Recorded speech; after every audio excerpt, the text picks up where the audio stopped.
Welcome sa Durs TV. Kung interesado ka sa ganitong news, huwag kalimutang isubscribe ang ating YouTube channel. Maraming salamat! Welcome po ulit sa ating panibagong update tungkol sa Kim Pao. Ihahatid ko po sa inyo ang pinakabago at pinaka-latest na mga kaganapan tungkol sa kanila. Kaya naman kung hindi ka pa subscriber ng ating channel, pindutin nyo na ang notification bell para lagi kayong updated sa mga balitang trending at napapanahon. So, ayun, welcome back again sa ating YouTube channel mga kakimpaw, and for tonight's video, panibagong topic na naman ang pag-uusapan natin for Kim and Paolo Abilino. At unahin natin ang tungkol dito sa pa-block screening po sa Legazpi City ng Kim Pao International and Kim Pao Green Heart Official. So, eto po ang eksena dyan kanina mga kakimpaw. So, grabe no, halos mapuno po ang sinihan, and nakakatuwa lang dahil everyday nadadagdagan po ang kita ng My Love Will Make You Disappear. So, ngayon, nasa lagpas na po ng 100 million yung kinita po ng My Love Will Make You Disappear. So, road to 200 million na po mga kakimpaw worldwide ang gross ng movie ni Kim and Paolo Abilino. And i-claim natin na mag 300 to 500 million po ang kitain nitong pelikula ni Paolo at Kim, dahil for sure magkakaroon po ng panibagong pelikula ang Kim Pao. Samantalang si Kim and Paolo Abilino naman po ay naka-receive ng certificates of recognition from the California State Assembly commending their invaluable contribution to the world of cinema and their roles in highlighting Asian artistic excellence internationally. Grabe, the certificates were signed by California 65th District Assembly member Mike Gibson. Mula po ang balitang ito kay Mr. MJ Felipe. So, nakaka-proud naman. Ito po yung certificate na ginawad kay Chinita Princess. Sabi dito, Certificate of Recognition presented to Kim Chu on behalf of the California State Assembly. It gives me great pleasure to commend you for your invaluable contributions to the world of cinema and your role in highlighting Asian artistic excellence internationally. Best wishes and continued success in the entertainment industry. Maraming salamat, at makikita nga ang sign dito ni Mike A. Gibson, Assembly Member 65th District, March 29, which is nung linggo. And ganoon din po ang nakasulat dito sa certificate na natanggap po ni Paolo Abilino. Grabe, di ba na-recognize sila? So, nakakatuwa lang. Congratulations, Kim and Paolo Abilino. Deserve ninyo itong natanggap ninyo. And meron nga pong isang fan dito na nag-comment. Sabi niya, grabe, without reading the caption, akala ko civil wedding. Pabura na lang po ng caption, Sir MJ. Congrats, Kim Pao. Ako din, una ko nakita yung post. Parang civil wedding, gawa ng picture na kung saan tumatanggap nga po itong si Kim and Paolo Abilino ng certificate. So, akala ko nga talaga, no, nagdidilulo na naman tayo mga kakimpaw.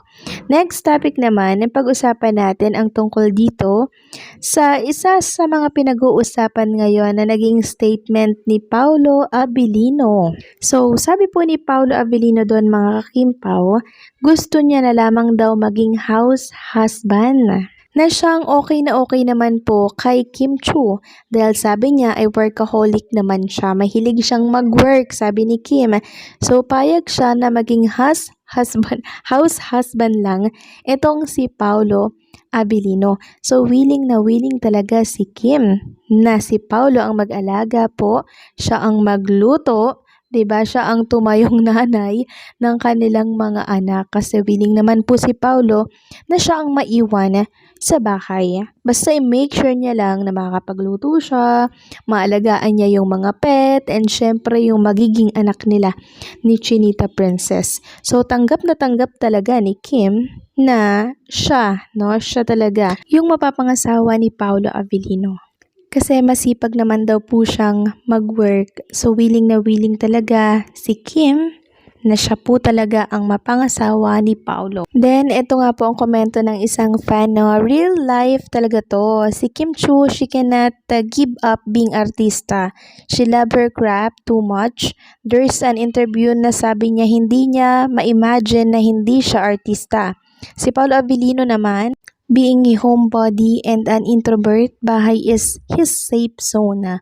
May gaming business naman siya.